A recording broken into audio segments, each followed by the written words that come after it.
ایک بہن نے فرمایا کہ تعویذ لٹکانے والی جو حدیث ہے اس کے بارے میں ذرا بتا دیجئے۔ جیسے حدیث میں ہے، سرکار نے ارشاد فرمایا کہ جس نے تعویذ لٹکایا اس نے شرک کیا۔ سوال یہ پیدا ہوتا ہے کہ صرف سرکار کی اس طرح فرما دینے سے کہ تعویذ لٹکایا اس نے شرک کیا، کیا ہر تعویذ غلط ہو جائے گا؟ یقینی سی بات ہے کہ نہیں ہوگا۔ ضرور اس حکم میں کوئی نہ کوئی علت تو موجود ہے۔ نبی کریم صلی اللہ علیہ وسلم نے اصل میں کفار جو تھے وہ شرکیہ اور کفریہ تعویذ لٹکایا کرتے تھے، ان کو منع کرنا سرکار کا مقصود تھا۔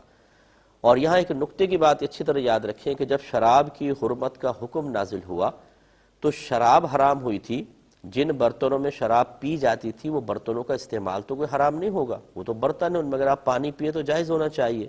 لیکن رحمت کونین صلی اللہ علیہ وسلم نے شروع میں نہ صرف شراب تو حرام ہوئی تھی اللہ کی طرف سے، ان برتنوں کے استعمال کو بھی منع فرما دیا کہ نہیں کر سکتے۔ اور جب نبی کریم صحابہ کے سامنے کوئی چیز بیان فرمائے تو پھر تو صحابہ پہ نبی کا ماننا فرض تھا نا، گویا کہ برتنوں کا استعمال بھی حرام کر دیا، حکم ماننا فرض ہوا۔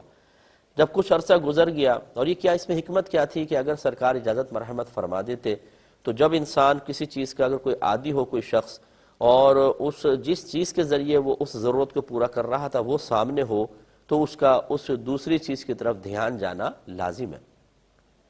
چنانچہ سرکار نے ان برتنوں کے استعمال کو بھی منع فرما دیا کہ کسی کی توجہ ان برتنوں کی وجہ سے شراب کی طرف نہ جائے، اور ایسا نہ ہو کہ تقاضائے نفسانی اتنا زیادہ ہو کہ انسان شراب پینے پہ مجبور ہو جائے۔ جب یہ دیکھا کہ شراب سے دوری کا بالکل ماحول بن چکا ہے اور طبیعتیں اس کے ترک پر بالکل راضی ہو چکی ہیں اور یہ اس سے شراب کے معاملے میں مخالفت قلب میں راسخ ہو چکی ہے، سرکار نے پھر برتنوں کے استعمال کی اجازت مرحمت فرمائی۔ یہ اچھی طرح ذہن میں رکھیں کہ جب یہ شرکیہ تعویذات استعمال ہو رہے تھے، نبی کریم صلی اللہ علیہ وسلم نے شرکیہ تعویذات کے استعمال کو تو وہ حرام ہی تھے، وہ تو منع ہی فرمانا تھا۔ ذکر والے تعویذ بھی بعض حدیثوں میں آتے ہیں سرکار نے منع فرمائے، تاکہ ایسا نہ ہو کہ انسان کوئی اللہ کے ذکر والے تعویذ استعمال کرے اور آہستہ آہستہ انہی میں جا پڑے۔ لیکن فی نفسہ ہی حقیقتاً اچھے اور پاکیزہ تعویذات کو منع کرنا مقصود ہی نہیں تھا، اصل تو ہے کفری اور شرکیہ کلمات پر مشتمل تعویذات۔ جب اللہ تعالیٰ کا نام ہم ویسے زبان سے ذکر کر سکتے ہیں، نبی کریم صلی اللہ علیہ وسلم اظہار معجزہ کے لیے کھانا سامنے رکھ کر کلام الہی پڑھ کر اس میں برکت پیدا فرما سکتے ہیں، یا اللہ تعالیٰ ہی برکت پیدا فرماتا ہے، سرکار وسیلہ بن گئے، تو پھر ان کلمات کو لکھنا کیسے گناہ ہو سکتا ہے؟ پھر انہیں گلے میں لٹکانا کیسے گناہ ہو سکتا ہے؟ اگر کوئی کہے جی یہ توکل کے منافی ہے، اللہ پہ بھروسہ کرنے کے منافی ہے، تو اس لیے میرے خیال میں اس نے کبھی توکل کی تعریف نہیں پڑھی ہے۔ توکل کا مطلب ہوتا ہے کوشش کرنا اور انجام کو اللہ تبارک و تعالیٰ کے سپرد کر دینا، یعنی کوشش توکل کے منافی نہیں ہے۔ اور اگر کوشش کرنا توکل کے خلاف آپ مان لیں تو پھر تعویذ میں ہی کیوں، پھر دوا میں کیوں نہیں ہوتی؟ آپ ڈاکٹر کے پاس کیوں جاتے ہیں کہ اللہ پر توکل بھروسہ نہیں ہے آپ کو؟ دوا کیوں پیتے ہیں؟ اللہ پر کامل توکل بھروسہ کریں۔ جب وہاں پہ تمام تر کوشش کر کے آپ یہ کہتے ہیں جی ہم کوشش کر رہے ہیں، شفا دینا نہ دینا تو اللہ کے دست قدرت میں ہے، انجام کو ہم اللہ کے حوالے کر رہے ہیں، تو پھر تعویذات کے معاملے میں ایسا کیوں نہیں ہو سکتا؟ تو اس لیے خلاصہ کلام یہ ہے کہ جو نہیں پہننا چاہتا اس کی مرضی ہے، لیکن پاکیزہ کلمات پر مشتمل تعویذات استعمال کرنے میں شرعاً کوئی حرج نہیں ہے۔ اور نیت ہمیشہ یہ ہونی چاہیے، جو آپ ڈاکٹر کے پاس جاتے ہوئے یا دوا استعمال کرتے ہوئے بھی نیت حاضر رکھتے ہیں کہ نہ ڈاکٹر شفا دینے والا ہے نہ دوا شفا دینے والی ہے، شفا فقط میرا اللہ تبارک و تعالیٰ دے گا۔ ایسی اگر آپ گلے میں کوئی تعویذ لٹکا دیتے ہیں، یہ تعویذ شفا دینے والا نہیں ہے، شفا دینے والی ذات میرے اللہ تبارک و تعالیٰ کی ہے۔ اللہ تعالیٰ نہ چاہے تو ہزاروں تعویذ لٹکا لیں، کوئی فائدہ نہیں ہوگا، اور شفا دینا چاہے ایک بھی تعویذ نہ لٹکائیں، اللہ تعالیٰ شفا عطا فرما دے گا۔ انگریزوں کو شفا حاصل نہیں ہوتی، وہ کون سے تعویذات استعمال کر رہے ہیں؟ تو خلاصہ کلام یہ ہے کہ اچھے پاکیزہ تعویذات جو پاکیزہ کلمات پر مشتمل ہوں، صحیح نیت کے ساتھ استعمال کرنے میں کوئی حرج نہیں ہے، اور اس میں شدت اور سختی کرنا یہ شریعت کے مزاج کے خلاف ہے، ایسا نہیں ہونا چاہیے۔ یہ کہتے ہیں کہ بہت سے لوگ یوٹیوب پر اپنی ویڈیوز اپلوڈ کر دیتے ہیں اور اس سے پھر وہ ارننگ حاصل ہوتی ہے، اس ارننگ کی کیا شرعی حیثیت ہوتی ہے؟ دیکھیں اس کا جواب بڑا وسیع اور طویل ہے، تو میں مختصراً تھوڑا سا کہتا ہوں، شاید قلت وقت کی بنا پر یہ کفایت کر جائے کہ پہلی بات تو یہ ہے کہ آپ کیا اپلوڈ کر رہے ہیں۔ فحش چیز ہے، خراب چیز ہے. اب جیسے الٹے سیدھے مطلب چیزیں بنا کے ڈال دیتے ہیں اور فضول قسم کی، اور اس پہ ہیڈنگ بھی ایسی لکھتے ہیں کہ آدمی کلک کرنے پہ مجبور ہو جائے، اور جب دیکھتا ہے تو پھر وہ بعض لوگ تو برا بھلا کہتے ہوئے ہی بند کرتے ہیں.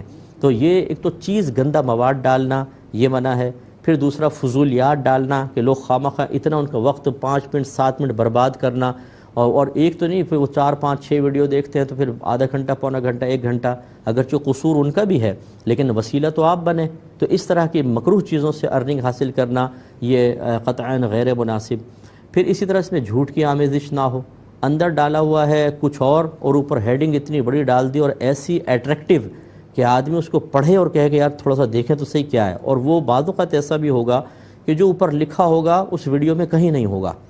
اب یہ صراحتاً جھوٹ ہے صرف ایک کلک کروانے کے لیے کہ بس وہ کاؤنٹ ہو جائے گا، جیسے کلک کرے گا بھئی اتنے لوگوں نے دیکھا اور ہمیں ارننگ شروع ہو جائے گی. یہ بالکل خلاف شرع اور منع ہوتا ہے. اسی طرح پھر کاپی رائٹ کا مسئلہ جو اگلا آپ کا کویسچن تھا وہ بھی میں لے ہی لیتا ہوں کہ بعضوں کی اپنی ویڈیوز ہوتی ہیں اور وہ نہیں چاہتے کہ اس کو کوئی اپلوڈ کرے، اور یہ لیگل بھی ہے مطلب یوٹیوب وغیرہ پہ فیس بک کے اوپر وہ کسی کی اجازت کے بغیر وہ ویڈیو اپلوڈ کر دینا اور اس سے ارننگ حاصل کرنا یہ بھی شرعاً جائز نہیں ہے. ہاں اگر کوئی شخص اچھا پھر اس میں ایڈ وغیرہ چلتے ہیں. اب یہ بھی ایک مسئلہ ہے کہ وہ ایڈ کس قسم کے ہیں. اگر وہ خراب قسم کے ہیں، اس میں مطلب بدنگاہی کا اندیشہ ہے، تو پھر بھی اس کی ارننگ صحیح نہیں ہوگی. اب خلاصہ کلام یہ ہوا کہ اگر ویڈیو آپ کی اپنی ہے، کسی اچھے مقصد کے لیے ڈالی گئی ہے اور اس میں ایڈ بھی بالکل جائز چلیں اور اس میں کسی کو جھوٹ بھی شامل نہ ہو، کسی کے وقت کا ضیاع کا اندیشہ بھی نہ ہو، اور پھر اس سے کوئی ارننگ حاصل ہو رہی ہے، تو یہ بالکل طیب اور حلال ہے. جس طرح اور روزی کمانے کے ذرائع ہیں، یہ ایک پارٹ ٹائم جاب کے طور پہ کوئی کرنا چاہے تو بالکل کر سکتا ہے، لیکن اس کے اندر یہ جو شرائط ہیں میں نے آپ کو بیان کی اس کا بہت زیادہ لحاظ رکھنا ہوگا. ایک یہ انہوں نے کویسچن کیا کہ بیوی نے کسی جوائنٹ فیملی تھی غالباً، تو کسی شوہر کی بیوی کی لڑائی ہو رہی تھی، تو شوہر نے کہا اگر تو نے فلاں سے بات کی گھر کے کسی فرد کے بارے میں تو تم میری طرف سے فارغ ہو، اور عورت نے پھر وہ بات کر لی. اب وہ شوہر کہتا ہے کہ نہیں میری تو مراد یہ تھی کہ میں تمہیں گھر سے نکال کے میکے بھیج دوں گا، کیا حکم شرع ہوگا؟ دیکھیں میں نے ابھی آپ کو کچھ دیر پہلے بتایا کہ ہمارے نزدیک لفظ فارغ، ہمارے نزدیک سے مراد اس میں علماء کا کچھ اختلاف ہے.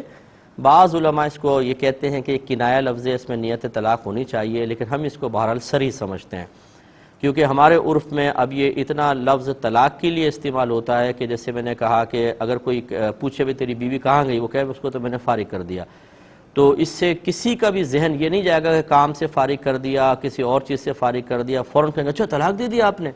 یہ لوگوں کا فوراً انتقال ذہن طلاق کی طرف چلا جانا ثابت کرتا ہے کہ یہ لفظ ہمارے عرف کے اعتبار سے صریح الفاظ میں شامل ہے. کسی کو اگر کوئی اختلاف کرنا چاہتا ہے تو وہ کر سکتا ہے، لیکن بہرحال ہمارے نزدیک یہ صریح لفظ ہے. اور اسی کی روشنی میں پھر ہم آپ کی خدمت میں یہ بات عرض کر رہے ہیں کہ اگر شوہر نے کہا کہ اگر تم نے فلاں سے بات کی تو تم میری طرف سے فارغ ہو، تو یہ تو بڑا بھولا سا جواب ہوگا کہ نہیں میری تو مراد یہ تھی کہ گھر سے فارغ ہو اور وہاں چلے جاؤ گے.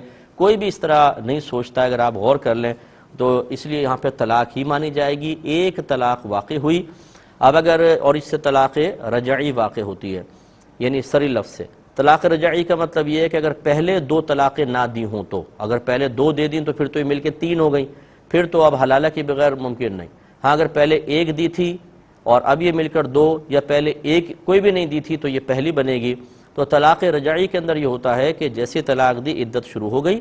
اب اگر شوہر چاہے تو دوران عدت بیوی سے رجوع کر سکتا ہے، اور اس کے لیے نکاح کی حاجت نہیں ہوتی.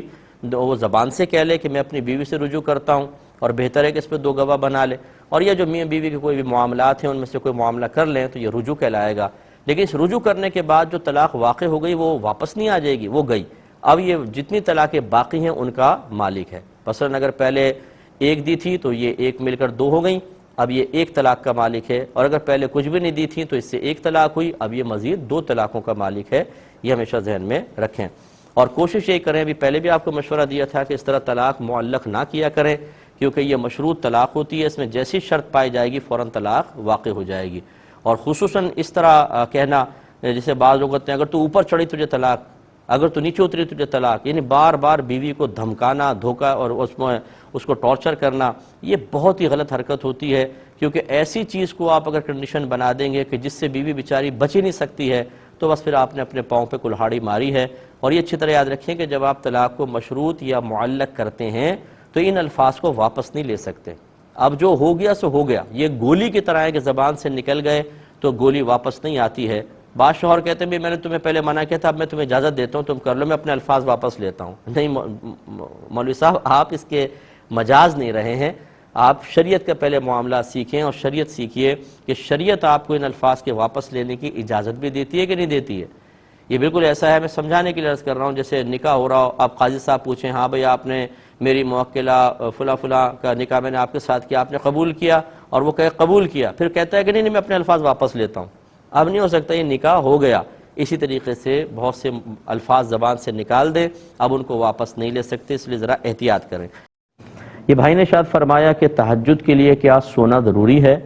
دیکھیں ہم بارہا آپ کو سمجھا چکے ہیں، ذہن میں رکھیے گا ہمارے اس پوائنٹ کو، یہ اصول ذہن میں رکھیے گا کہ عبادات کا تعارف نبی کریم نے پیش کیا ہے، انٹروڈکشن نبی کریم نے پیش کیا ہے، کیونکہ عبادات کو ہم اپنی عقل سے نہیں جان سکتے.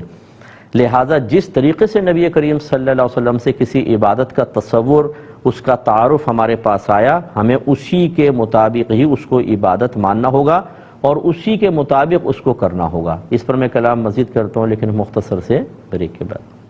انہوں نے جو پوچھا میں نے آپ کو بتایا کہ عبادات کا تصور نبی کریم صلی اللہ علیہ وسلم نے پیش فرمایا تو ہمیں اسی طرح اس کو قبول کرنا ہوگا اور اس کو اسی طریقے سے رکھنا ہوگا. ہم اپنے پاس سے کوئی عبادت کا تصور پیدا نہیں کر سکتے، کوئی تشریح اپنے پاس سے نہیں کر سکتے، اور جو نبی کریم نے تصور دیا اس میں تبدیلی نہیں کر سکتے. اب تہجد کے بارے میں تصور کیا آیا ہے، تعارف کیا آیا ہے کہ نبی کریم صلی اللہ علیہ وسلم عشاء کی نماز پڑھ کر سو جایا کرتے تھے، پھر اٹھ کر سرکار جو نماز پڑھتے اسے تہجد کا نام دیا ہے. لہذا فقہاء نے نتیجہ نکالا کہ عشاء کے فرض پڑھنے کے بعد اگر کوئی سو جائے، اس کے بعد جب اٹھ کر وہ رات کے کوئی نوافل پڑھے گا تو وہ تہجد کہلائیں گے. اگر بغیر سویا آپ نے پڑھا تو وہ تہجد نہیں ہے بلکہ صلاۃ اللیل اس کو کہتے ہیں، رات کی نماز. تو یہ ذہن میں رکھیے.